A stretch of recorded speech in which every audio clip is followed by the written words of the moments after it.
Hi viewers, welcome to our channel the Fountainhead Telugu stories series.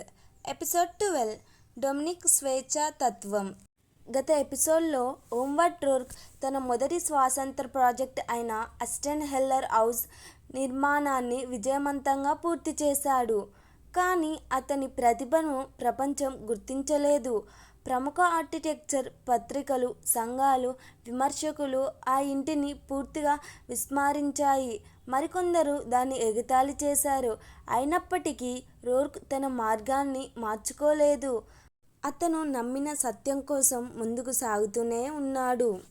ఈ ఎపిసోడ్లో మాత్రం కథ పూర్తిగా మరో ఆసక్తికరమైన పాత్ర వైపు మళ్లుతుంది. ఆమె డొమినిక్ ఫ్రాంకెన్. ఆమె అందంగా ఉంటుంది, తెలివైనది, ధైర్యంగా మాట్లాడుతుంది. కానీ ఆమె మనసులో దాగి ఉన్న ఆలోచనలు చాలా క్లిష్టమైనవి. ప్రపంచాన్ని చూసే ఆమె దృష్టి మిగతా వారందరికంటే పూర్తిగా భిన్నంగా ఉంటుంది. ఆమె బ్యానర్ అనే ప్రముఖ వార్తాపత్రికలో రచయితగా పనిచేస్తుంది. ఒకరోజు ఆమెకు నగరంలోని స్లామ్ పత్రాల గురించి ప్రత్యేక కథనం రాయమని బాధ్యత ఇస్తారు. కేవలం సమాచారం స్వీకరించడం ఆమెకు సరిపోదు. నిజాన్ని తెలుసుకోవాలంటే ఆ జీవితాన్ని అనుభవించాలనే నిర్ణయం తీసుకుంటుంది. అందుకే 2 వారాల పాటు సాధారణ మహిళలా ఒక చిన్న గదిలో నివసిస్తుంది.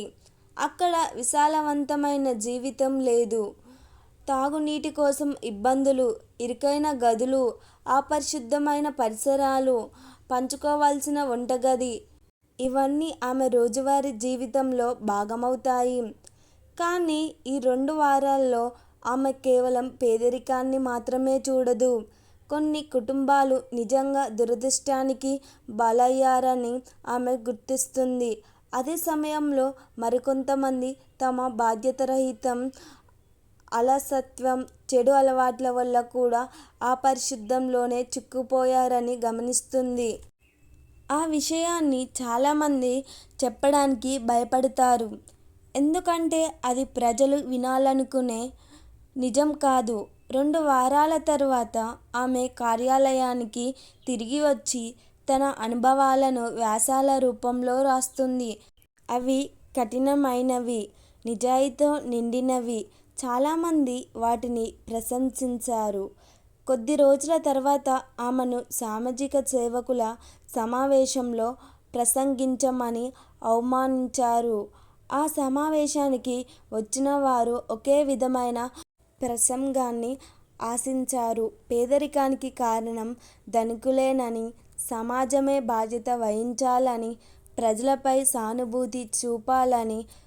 కానీ డొమినిక్ అందరూ ఊహించిన దానికి పూర్తిగా భిన్నంగా మాట్లాడుతుంది. ఆమె చెబుతుంది, కొన్ని ఇళ్లల్లో అద్దె చెల్లించడానికి డబ్బు లేదని చెబుతారు. కానీ అదే సమయంలో మద్యం కోసం మాత్రం ఖర్చు చేస్తున్నారు. మరికొన్ని కుటుంబాలు పిల్లలకు బట్టలు కొనలేకపోతున్నామని చెబుతారు. కానీ ఖరీదైన వస్తువులు కొనడానికి మాత్రం వెనుకాడడం లేదు. ఇంకొన్ని కుటుంబాల్లో పని చేయగలిగే వాళ్ళు పని చేయాలనే ఆసక్తి చూపించడం లేదు.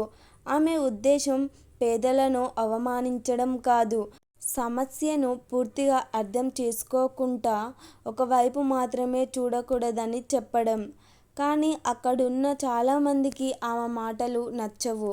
సమావేశం ముగిసే సమయానికి వాతావరణం అసహజంగా మారుతుంది. ఈ సంఘటన గురించి తెలుసుకున్న ఆమె అధికారి అల్వాసెరైట్ తీవ్ర నిరాశ చెందుతాడు. అయినా అతనికి డొమినిక్ ప్రతిభపై నమ్మకం ఉంటుంది. ఆమెను పెద్ద బాధ్యతలోకి తీసుకురావాలని నిర్ణయిస్తాడు. మహిళా సంక్షేమ విభాగానికి అధిపతిగా నియమించాలని ప్రతిపాదిస్తాడు. చాలామంది ఇలాంటి అవకాశాన్ని జీవితంలో ఒక్కసారే పొందుతారు. కానీ డొమినిక్ మాత్రం ఒక్క క్షణం కూడా ఆలోచించకుండా తిరస్కరిస్తుంది. స్కారెట్ ఆశ్చర్యపోతాడు. ఇంత పెద్ద అవకాశాన్ని ఎందుకు వదులుకుంటున్నావు అని అడుగుతాడు. అప్పుడు ఈ నవలలో అత్యంత లోతైన సంభాషణలో ఒకటి ప్రారంభమవుతుంది. డొమినిక్ చెబుతుంది, మనిషి ఏదైనా బలంగా కోరుకున్న క్షణం నుంచే అతను స్వేచ్ఛను కోల్పోతాడు. ఎందుకంటే ఆ వస్తువు, ఆ వ్యక్తి లేదా ఆ అవకాశానికి కోల్పోతామనే భయం మొదలవుతుంది. ఆ భయం మనల్ని రాజీపడేలా చేస్తుంది. మన విలువలను వదిలేయాల్సి వస్తుంది. ఇతరులను సంతోషపెట్టాల్సి వస్తుంది. వారి అభిప్రాయాలకు బానిస కావాల్సి వస్తుంది. ఆమెకు అలాంటి జీవితం వద్దు. ఆమె మాటల్లో స్వేచ్ఛ అంటే ఏది కోరుకోకపోవడం, ఎవరి నుండి ఏమి ఆశించకపోవడం, ఎవరికి ఆధారపడకపోవడం. ఈ ఒక్క వాక్యం డొమినిక్ మొత్తం వ్యక్తిత్వాన్ని అర్థం చేసుకునే తాళం చెవి లాంటిది. ఆమె మరో ఆసక్తికరమైన విషయం కూడా చెబుతుంది. ప్రపంచంలో మనుషులు ఆనందించే విధానాన్ని గమనిస్తే వారి అసలు స్వభావం తెలుస్తుందని ఆమె నమ్ముతుంది. ఎవరైనా బాధపడుతున్నప్పుడు వారిపై గౌరవం కలగవచ్చు. కానీ వారు ఆనందం కోసం ఎంచుకునే విషయాలు చూస్తే వారి నిజమైన విలువలు బయటపడతాయని ఆమె అభిప్రాయం. స్కారెట్ ఆమెను అర్థం చేసుకోవడానికి ప్రయత్నిస్తాడు. కానీ డొమినిక్ ఆలోచనలు అతనికి పూర్తిగా అర్థం కావు.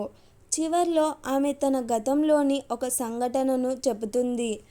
తనకు ఎంతో ఇష్టమైన ఒక గ్రీకు శిల్పిని ఎవరూ చూడకూడదనే ఉద్దేశంతో తనే పడగొట్టానని చెబుతుంది.